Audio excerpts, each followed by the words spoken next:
নমস্কার বন্ধুরা, Piyali lifestyle with village ফুডে সকলকে স্বাগত জানাচ্ছি। আজকে তোমাদের সাথে দুর্দান্ত একটা রেসিপি নিয়ে চলে এসেছি।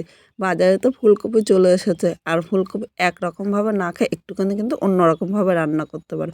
আজকে ফুলকপির পনির রান্না করবো, খুব সহজে একবার দেখলে তোমরা করে নিতে পারবে। আর কেউ এটা খেয়ে বুঝতেই পারবে না যে এটা ফুলকপি দিয়ে করা হয়েছে। তাহলে কিভাবে করলাম চলো দেখে নেওয়া যাক। প্রথমে একটা ফুলকপি নিয়েছে, ফুলকপিটা আমি খুব বড় বা খুব ছোট না, এরকম মাঝারি সাইজ করে কেটে নিয়েছি। তোমরা তোমাদের ইচ্ছে মতো কেটে নিতে পারো। আর এই ফুলকপিটা অনেকটাই বড় ছিল, তাই আমি হাফ ফুলকপি নিয়েছি, আর এই হাফ ফুলকপিটা সাইডে রেখে দিলাম। তোমাদের যতটা প্রয়োজন ততটাই ফুলকপি কিন্তু নিয়ে নিতে পারো। এবার ফুলকপিটা আমি পরিষ্কার জল দিয়ে ধুয়ে নিয়েছি। এদিকে কড়াইটা বসিয়ে দিয়েছি, এবার কড়াইয়ের মধ্যে আমি জল দিয়ে দিলাম। এখানে যে ফুলকপিটা কেটে রেখেছিলাম, ফুলকপিটা আমি ধুয়ে নিয়েছি। এবার এই জলের মধ্যে ফুলকপিগুলো দিয়ে দিলাম। এর মধ্যে আমি হাফ চামচ লবণ দিয়ে দিলাম। এইভাবে লবণ দিয়ে ফুলকপিটা আমি 5 মিনিট ভাপিয়ে নেব। এইভাবে ভাপিয়ে নিলে অনেকে ফুলকপি গ্যাস হয় বলে খেতে চায় না, কিন্তু ভাপিয়ে নিলে এর মধ্যে কিন্তু অনেক রাসায়নিক সার ব্যবহার করা হয়। তাহলে কিন্তু এই রাসায়নিক সারগুলো নষ্ট হয়ে যাবে, আর আমাদের ফুলকপি যখন খাবো তখন কিন্তু একটুও গ্যাস হবে না। এখানে আমার আরেকটুখানি জল লাগবে, আমি আর সামান্য জল দিয়ে দিলাম। আর ফুলকপিটা আমি 5 মিনিট ভাপিয়ে নেব। বন্ধুরা, এখানে ফুলকপিগুলি দেখো 5 মিনিট ভাপিয়ে নিয়েছি, আর এর থেকে কিন্তু বেশি ভাপানো, একটু ভাপানোর ফলে ফুলকপিটা কিন্তু অনেকটাই সাদা হয়েছে। আর এই ফুলকপি দিয়ে পনির করলে কেউ কিন্তু বুঝতেই পারবে না যে এটা ফুলকপির দিয়ে পনির করা হয়েছে। এবার দেখো ফুলকপিগুলি এইভাবে জল ছাড়িয়ে আমি তুলে নেব। ফুলকপিগুলো তুলে নিয়েছি, এবার 5 মিনিট ফুলকপিটা আমি ঠান্ডা করে নেব। ফুলকপিটা দেখো 5 মিনিট ঠান্ডা করে নিয়েছি, আর এর থেকে বেশি ঠান্ডা না করলেও কিন্তু হয়ে যায়। এখানে একটা মিক্সচারের বাটি নিয়েছি, এই মিক্সচারের বাটির মধ্যে আমি ফুলকপিগুলো দিয়ে দেবো। ফুলকপির এই ডাঁটগুলো কিন্তু ফেলবো না, এই ডাঁট শুদ্ধ আমি ফুলকপিটা নিয়ে নিলাম। আর ফুলকপিটা আমি জল ছাড়া পুরো মিক্স করে নিয়ে আসছি। এখানে ফুলকপিটা দেখো একদম মিক্স করে নিয়ে এসেছি, আর এটা কিন্তু পুরো মিহি মিক্স করতে হবে না। এবার এরকম একটা থালা নিলাম, আমি থালা নিয়েছি, তোমরা থালা বা বাটি যে কোনো একটা জিনিস নিয়ে নিতে পারো। এর মধ্যে আমি ফুলকপি পেস্টটা নিয়ে নিলাম, ফুলকপির বাটাটা নিয়ে নিয়েছি, আর এখানে আমল দুধ নিয়ে নিয়েছি 1 চামচ। এই আমল দুধটা দেওয়াতে কিন্তু এটা টেস্টটা আরও সুন্দর হবে। এবার আমল দুধটা পুরো ইসের মধ্যে ভালো করে আমি ছড়িয়ে দিলাম।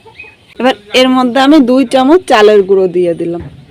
ইচ্ছে করলে চালের গুঁড়ো দিতে পারো, বা এর পরিবর্তে বেসনও দিতে পারো, বা চালের গুঁড়ো ও বেসন দুটো মিশিয়েও কিন্তু নিতে পারো। এবার এখানে দেখো আমি ধনেপাতা কুচি করে নিয়েছি, আর একটা পাকা লঙ্কা এইভাবে কুচি করে নিয়েছি। ইচ্ছা করলে তোমরা চিলি ফ্লেক্সও নিতে পারো, আর হাফ চামচ জিরা নিয়েছি। 3টে একসাথে আমি এর মধ্যে দিয়ে দিলাম। এর মধ্যে স্বাদ অনুযায়ী লবণ দিলাম, হাফ চামচেরও কম লবণটা দিয়েছি, অবশ্যই লবণটা স্বাদ অনুযায়ী দেবে। এবার সব কিছু একসাথে ভালো করে আমি মেখে নিচ্ছি।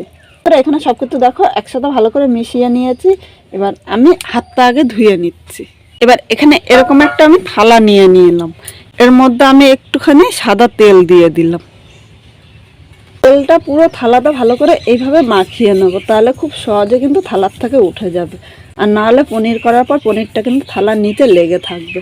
দেখো তেলটা ভালো করে মাখিয়ে নিয়েছি। এবার এই থালার মধ্যে এই ব্যাটারটা আমি দিয়ে দিলাম। এবার এই ব্যাটারটা আমি চামচ দিয়ে পুরো থালাতে এইভাবে ছড়িয়ে নিলাম, উপরটা পুরো লেবেল করে দেবো, তাহলে এটা কিন্তু খুব সুন্দর হবে। থালার উপরটা এইভাবে দেখো আমি চামচ দিয়ে পুরো প্লেন করে দিয়েছি।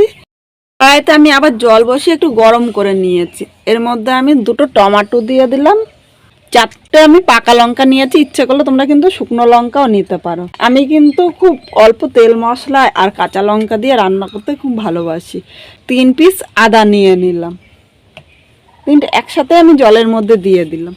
উপর দিয়ে আমি একটা দেখো ছিদ্রযুক্ত একটা থালা বসিয়ে দিলাম, তাহলে এই ভাপটা কিন্তু থালার উপর দিয়ে উঠে যাবে। এবার এর উপরে আমি এই থালাটা দিয়ে দিলাম, আমি এরকম একটা চাপা ঢাকা দিয়ে রেখে দিলাম। এইভাবে আমি 10 মিনিট জাল দিয়ে নেবো, তাহলে কিন্তু জলটা উপরে উঠে যাবে না, আর খুব সুন্দরভাবে এই পনিরটাও তৈরি হয়ে যাবে। তারপরে আমি 10 মিনিট পর তোমাদের সাথে আবার ফিরে আসছি। 10 মিনিট পর ফিরে চলে এসেছি। এবার এরকম একটা ছুরি নিয়েছি, এবার এই ছুরিটা আমি মাঝখানটা দিয়ে দেখবো এটা হয়ে গিয়েছে নাকি। যদি হয়ে যায় তাহলে ছুরির মধ্যে কিন্তু একটুও লেগে থাকবে না। দেখো বন্ধুরা, ছুরির মধ্যে কিন্তু লেগে যায়নি, তার মানে এটা পারফেক্ট হয়ে গিয়েছে। তার মানে এটা আমার করতে টাইম লেগেছে 10 মিনিট। আমি এই থালাটা নামিয়ে নিলাম, নামিয়ে এটা কিন্তু ঠান্ডা করে নেবো, গরম গরম করা কিন্তু যাবে না। এখানে আমি যে টমেটো, আদা ও লঙ্কা দিয়েছিলাম, এগুলো একসাথে এইভাবে জল ছাড়িয়ে আমি তুলে নিলাম। যতটা জল দিয়েছিলাম দেখো পুরোটা জলই কিন্তু টেনে নিয়েছে। আর এবারে এগুলো আমি এক সাইডে রেখে দিলাম, কড়াইটা পরিষ্কার করে নেবো আগে। বন্ধুরা এটা ঠান্ডা হতে হতে আমি আগে মশলাটা রেডি করে নেবো। এখানে একটা মিক্সচারের বাটি নিয়েছি, এর মধ্যে দেখো আদা কুচিটা দিয়ে দিলাম, আর 4টে লঙ্কা নিয়েছি, তোমরা ঝাল যেরকম খাবে সেই হিসাবেই নেবে।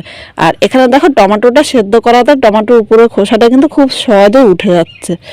এবার এর সাথে টমেটোটা নিয়ে নিলাম, সাথে মিক্স করে নিয়ে আমি আবার আসছি। মশলাটা পুরো মিহি করে নিয়ে এসেছি। দেখো এটা ঠান্ডা করে নিয়েছে, আর সাইড দিয়ে দেখো ছেড়ে দিয়েছে, তোমরা দেখে কিন্তু খুব সহজেই বুঝতে পারছো। এবার একটা ছুরি দিয়ে আমি পিস পিস করে নিলাম। আমি এইভাবে চৌকো পিস করে নেবো, তোমরা তোমাদের ইচ্ছে মতো কিন্তু পিসটা করে নিতে পারো। এবার বন্ধুরা তোমাদের একটা পনির আমি তুলে দেখাচ্ছি কিরকম হয়েছে, তোমরা দেখেই কিন্তু বুঝতে পারবে। দেখো পনিরটা খুব সহজেই উঠে গিয়েছে। পনিরটা আমি নিয়ে নিলাম, দেখো উপরেরটা কতটা সুন্দর হয়েছে, আর নিচেরটা দেখো খুব সুন্দর সফট আর খুব নরম হয়েছে। কিন্তু এইভাবে পনির করে কিন্তু দুর্দান্ত লাগে, একঘেয়ে ফুলকপি না করে এইভাবেই কিন্তু তোমরা করে খেতে পারো। পনিরগুলো দেখো তুলে নিয়েছি, আর এইভাবেই কিন্তু তোমরা পিসটা করে নিও বা তোমাদের ইচ্ছে মতো কিন্তু করে নিও। আর এইভাবে করে দিলে কেউ কিন্তু বুঝতেই পারবে না যে এটা ফুলকপি দিয়ে করা হয়েছে, সে কিন্তু বারবার জানতে চাইবে যে আপনি কিভাবে করলেন। বন্ধুরা কড়াইটা আবার পরিষ্কার করে বসিয়ে দিয়েছি। এবার এর মধ্যে আমি সাদা তেল নিয়ে নিলাম। তোমরা সাদা তেল বা সর্ষের তেল দিয়ে করতে পারো, কিন্তু সাদা তেল দিয়ে এটা ভেজে নেব, তাহলে ভাজাটা কিন্তু খুব সুন্দর হবে। এখানে দেখো তেলটা গরম হয়ে গিয়েছে, এবার একে একে আমি পনিরগুলো দিয়ে দিলাম। একসাথে সব পনির ভাজবো না, এভাবে অল্প অল্প করে পনিরটা ভেজে নেব, নাহলে কিন্তু একসাথে ভাজতে গেলে পনিরটা ভেঙে যেতে পারে। এবার মিডিয়াম আগুনে পনিরগুলো আমি লাল করে ভেজে নেব। বন্ধুরা পনিরগুলো এক পিঠ লাল করে ভাজা হয়ে গিয়েছে, উল্টিয়ে এবার এই পিঠটা আমি লাল করে ভেজে নেব।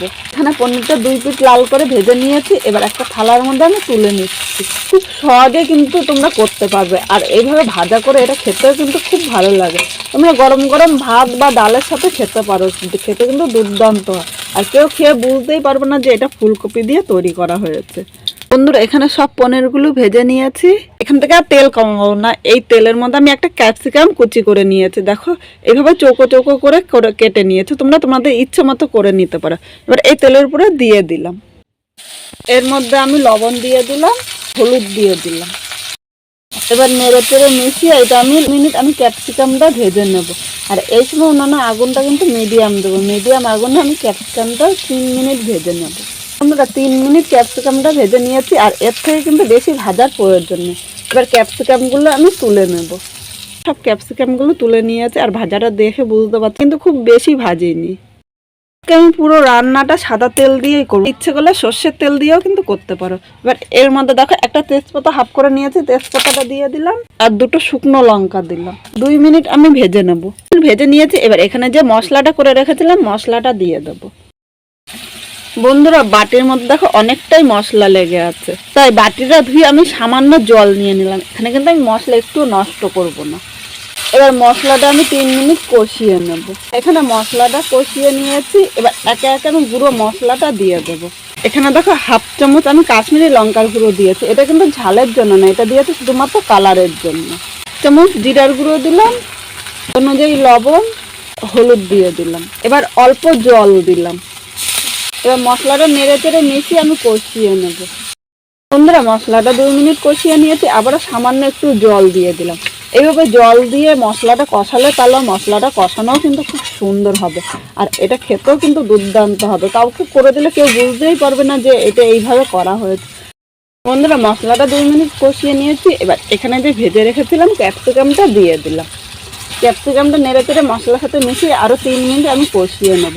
আর এইভাবে মিডিয়াম আগুনে অবশ্যই কিন্তু মশলাটা কষাবে, আর বেশি আগুন দিলে মশলাটা নিচে দিয়ে লেগে যাবে, কিন্তু একটু খেতে ভালো লাগবে না। বন্ধুরা এখানে দেখো মশলাটা কষানো হয়ে গিয়েছে, আর মশলার গাছ থেকে তেল ছেড়েছে। এবার এখানে আমি উষ্ণ গরম জল দিয়ে দিলাম,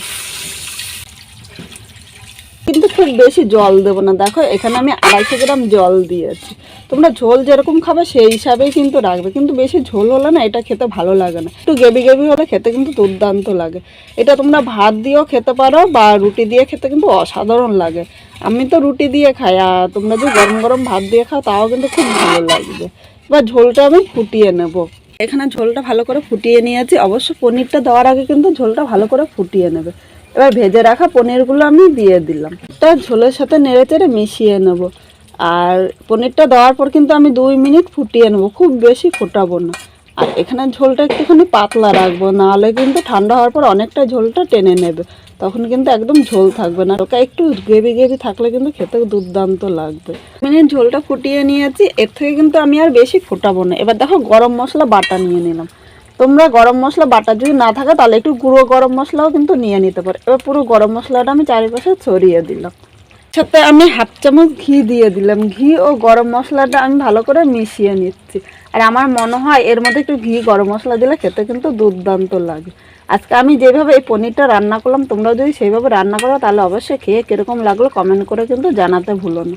আর নতুন কোনো বন্ধু থাকলে চ্যানেলটি সাবস্ক্রাইব করে দিও, যাতে নতুন নতুন ভিডিও আপলোড করলে সবার আগে নোটিফিকেশন আপনার কাছে পৌঁছিয়ে যায়। এখানে আমার পনিরটা হয়ে গিয়েছে। এবার পনিরটা আমি নামিয়ে নিলাম।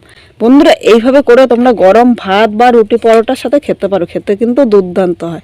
আর এইভাবে করে দিলে কেউ কিন্তু বিশ্বাস করবে না যে এটা ফুলকপি দিয়ে পনির তৈরি করা হয়েছে। আমার এই রেসিপিটা কীরকম লাগলো অবশ্য কমেন্ট করে কিন্তু জানাতে ভুলো না।